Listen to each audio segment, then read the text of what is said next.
too big for that. This isn't to say that black girls and women aren't beautiful, don't have access to our beauty, or otherwise unaware of it. Quite the contrary. Which is why the act of one black woman acknowledging the beauty of another is always top-tier flattery. The satisfaction in such recognition is attributed to black women's fine understanding of natural, pure beauty outside of the racist, patriarchal standard of attraction. And more often than not, the only ones who affirm our beauty are each other. As a black woman, I've spent most of my life trying to bend and fold to the master's narrative's definition of beauty, one that was intentionally designed to exclude my black ass. Any chance I have of recognizing my beauty is reliant on other black women who willingly affirm it. So, I used to have dreadlocks. And we all know that dreadlocks originated from black culture. In many other cultures, not just alone to its blackness, but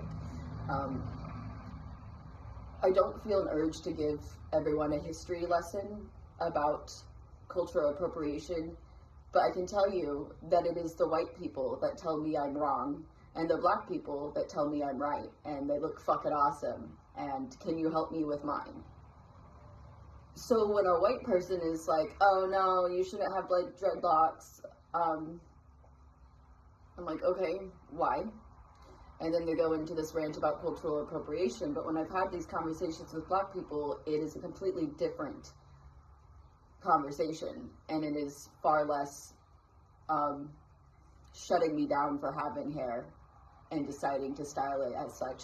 It's more about a conversation that invokes the idea of discrimination towards a certain hairstyle, specifically keeping it the way it naturally forms.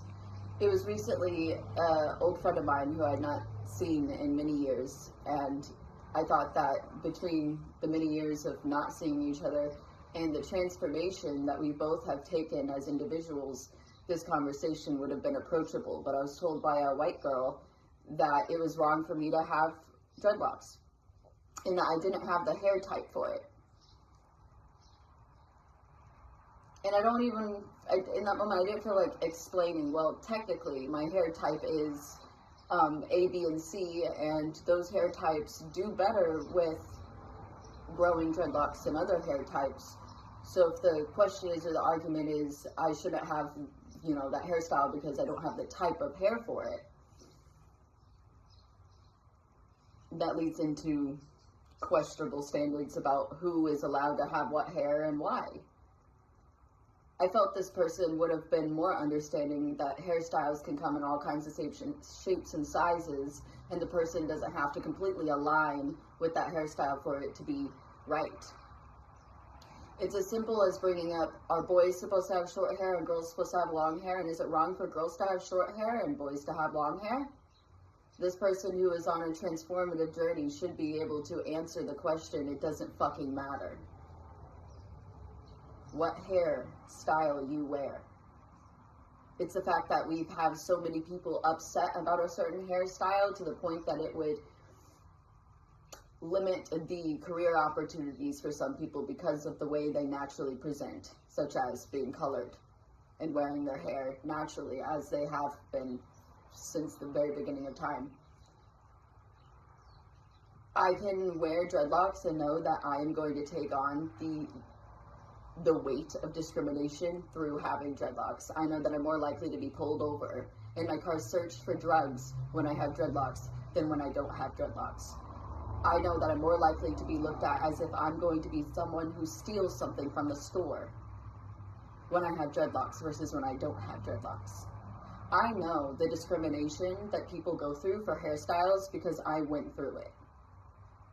And so when I wear a certain hairstyle, knowing that it came from a certain culture or derived from certain people all over the world, I wear it proudly, knowing the suffering people went through in order to wear the hair naturally as such.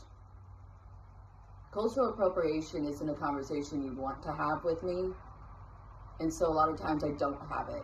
But when I do have that conversation, I find it to be most successful and meaningful and deep with others who have dealt with similar discrimination. So when I have this conversation with my black friends, it feels lovely. When I have it with my white friends, it feels like they're trying to pick a fucking problem that's not their problem to have. And so it's like, if you want to fight racism as a white person, attacking other white people for having dreadlocks is not the way to fight racism, I can tell you that. Learning to educate yourself on how hair policies prevent career opportunities and creating equal opportunity no matter what you look like is where to start. There's a thing where some people might listen to someone else more because of how they look. So if I can be a voice in a position where other people might not listen to the other voice next to mine, I will say exactly what the fuck they were going to say in my whiteness, in my privilege.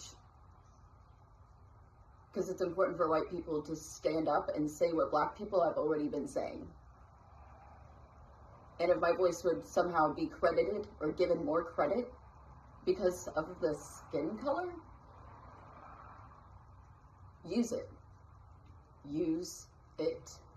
Where other people might not listen to the same things I fucking said, but because they perceive me in a different light than the next person, then use that voice. And become friends with the others so that I know what to say in a moment where it really needs to be said. But in this conversation where this white woman was trying to tell me that I should have never had dreadlocks all those years ago, the last time us hanging out was when I had the dreadlocks. She didn't have the balls to tell me this all those years ago. Granted, she doesn't have balls anymore. So, theoretically, not theoretically, imaginarily, as we see it,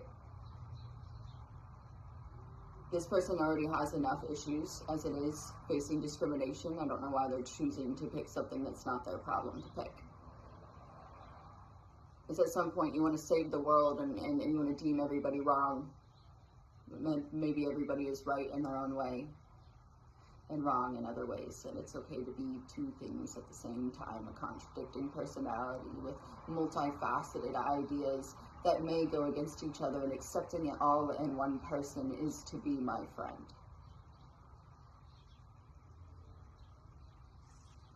So I'll keep being the little redheaded sidekick in the black community, because it's just how it seems to blend for me. It somehow melts into the surroundings of multicolored, multifaceted, bright, brilliant human beings. With that being said, I'm going to keep reading this book written by a black woman and know that everything she says finds a spark in me of relatability. That maybe I have experienced the same things black women have. And I had no idea what to call it until I walked a mile in her shoes through reading this book and her experience of life and understanding, oh, I've been there. I mean, different thing, but same feeling. Different thing, same feeling. It must be something of the same if it's so relatable.